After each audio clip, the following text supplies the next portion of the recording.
If you take magnesium glycinate at night for better sleep, calmer muscles, or a healthier routine, there is something important you need to know. The biggest problem may not be magnesium itself. It may be how you're using it. One common mistake can make you think you're taking much less, or much more, magnesium than you actually are. Imagine a 67-year-old man named Robert. He had been taking magnesium glycinate before bed, expecting to feel calmer at night. Instead, he developed stomach discomfort and loose stools. He switched brands, but nothing changed. Then he increased the dose, and the problem became worse. Robert didn't need another brand. He needed to understand the supplement he was already taking.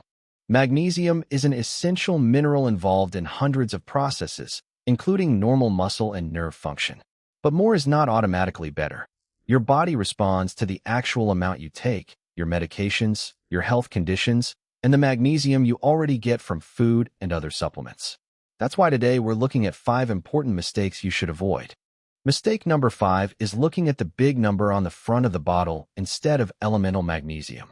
If a package says magnesium glycinate 2,000 milligrams, that does not mean you're receiving 2,000 milligrams of elemental magnesium.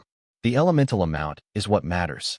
Always turn the bottle around and check the supplement facts panel before deciding how much to take. For adults, the NIH sets an upper limit of 350 milligrams per day for magnesium from supplements and medications unless a healthcare professional recommends otherwise. This doesn't include magnesium naturally found in food. Higher supplemental amounts can cause diarrhea, nausea, and abdominal cramping. So don't judge a supplement by the biggest number printed on the front. Mistake number 4 is assuming natural means risk-free. Magnesium naturally occurs in nuts, seeds, beans, whole grains, and leafy vegetables. But concentrated supplements are different. Taking too much supplemental magnesium can upset your digestive system. If you develop diarrhea, nausea, or abdominal cramps, don't automatically assume your body is detoxing. It may be telling you to reassess the amount you're taking. Imagine Linda, age 62. A friend told her magnesium was wonderful for sleep, so she started taking it every night. When one capsule didn't seem to help, she doubled the dose. Soon, she developed repeated loose stools. Instead of pushing through the symptoms, she needed to check the elemental magnesium, review other supplements, and discuss the problem with a healthcare professional. Mistake number 3 is taking magnesium without checking your medicine cabinet. Magnesium can interfere with the absorption of certain antibiotics and oral bisphosphonates used for osteoporosis. Other medications can also affect magnesium levels. Some diuretics may change magnesium loss, while long-term use of certain acid-reducing medications can contribute to low magnesium levels. Imagine James, who takes blood pressure medication, reflux medicine, a weekly bone medication, and an antibiotic. He decides to swallow everything together after breakfast. That sounds convenient, but some medications need to be separated from magnesium. Take your medication and supplement bottles to a pharmacist and ask one simple question. Which of these need to be separated from magnesium? Never stop or change a prescription medication simply because you watched a supplement video. The goal is coordination, not replacing medical treatment. Magnesium may fit into some people's routines, but the timing and amount can depend on their medications and health conditions. A pharmacist can often review your entire medication and supplement list and help you create a safer schedule. Another common mistake is treating magnesium as a universal sleep solution. If you wake up every night at 3 in the morning, the cause may not be magnesium deficiency. It could be stress, caffeine, pain, medication effects, sleep apnea, an irregular schedule, or another medical condition. A supplement shouldn't become an excuse to ignore persistent sleep problems. Instead, look at the entire sleep picture. Ask yourself when you go to bed, how much caffeine you use, whether you snore heavily, whether you wake up gasping, what medications you're taking, and whether you're dealing with persistent pain. Magnesium may be one part of a healthy routine, but it shouldn't replace finding the actual cause of ongoing sleep problems. Mistake number 1 is ignoring kidney health. Your kidneys help remove excess magnesium from your body. When kidney function is significantly impaired, clearing magnesium can become more difficult. That's why someone with kidney disease shouldn't simply copy the dose used by a healthy friend. They should ask their healthcare professional whether magnesium supplementation is appropriate for them. Very high magnesium levels can cause serious problems, including low blood pressure, breathing difficulties, and abnormal heart rhythms. This is not what normally happens to healthy people using ordinary amounts, but it explains why kidney health matters. If you have known kidney disease, reduced kidney function, or dialysis, speak with your healthcare professional before taking supplemental magnesium. Before taking or increasing magnesium glycinate, ask yourself 5 questions. What is the elemental magnesium amount? How much supplemental magnesium am I getting from everything else? Could it interact with my medications? Do I actually know why I'm taking it? And is my kidney function appropriate for supplementation? These questions are more useful than simply asking which brand is best.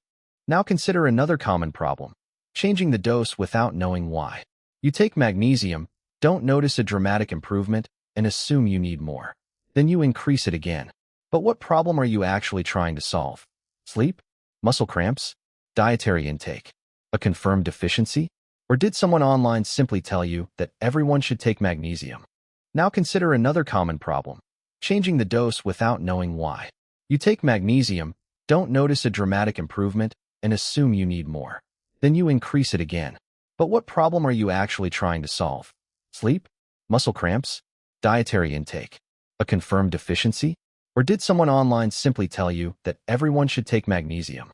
Magnesium is essential for normal nerve and muscle function, but that doesn't mean every symptom is caused by low magnesium.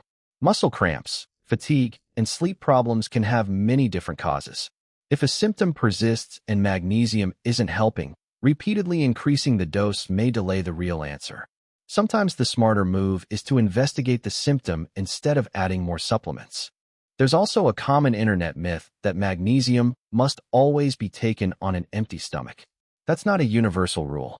Some people tolerate magnesium better with food, and taking oral magnesium with meals may reduce stomach upset and diarrhea. Your product instructions, your symptoms, your medications, and your healthcare professional's advice should guide the timing rather than a one-size-fits-all internet rule.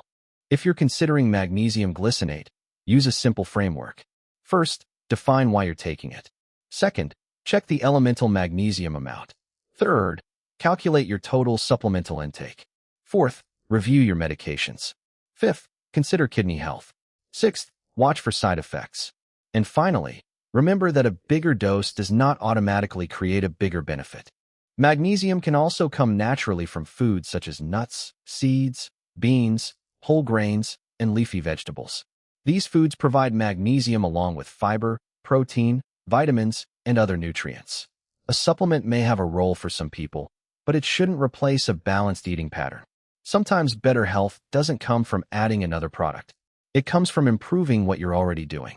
Think about Elaine, who had accumulated several supplements because she wanted to protect her health as she got older. Eventually, instead of asking, "What else should I take?" she asked, "What do I actually need?" Her pharmacist reviewed her medications and supplements, identified overlaps and timing issues, and helped simplify her routine. She didn't need more products. She needed better information. So before you take magnesium tonight, pause and look at the label. Think about your medications, your kidney health, your actual goal, and how your body responds. Your body doesn't need the most supplements. It needs the right decisions. If magnesium is appropriate for you under professional guidance, it may fit your routine. But if something doesn't look right, ask questions instead of simply increasing the dose. Let's recap. Don't confuse the compound number with elemental magnesium.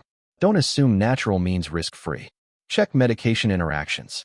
Don't use magnesium as the automatic answer for every sleep or muscle problem. Never ignore kidney health, and don't keep increasing the dose without a clear reason. If you're experiencing persistent side effects or taking several medications, get professional advice. Now tell me in the comments, did you know the number on the front of a magnesium bottle may not tell you how much elemental magnesium you're actually getting? And what surprised you most? The label, medication interactions, side effects, or kidney health? Share this video with someone who takes several supplements. Remember, this video is for education only. Speak with your doctor or pharmacist before making significant changes.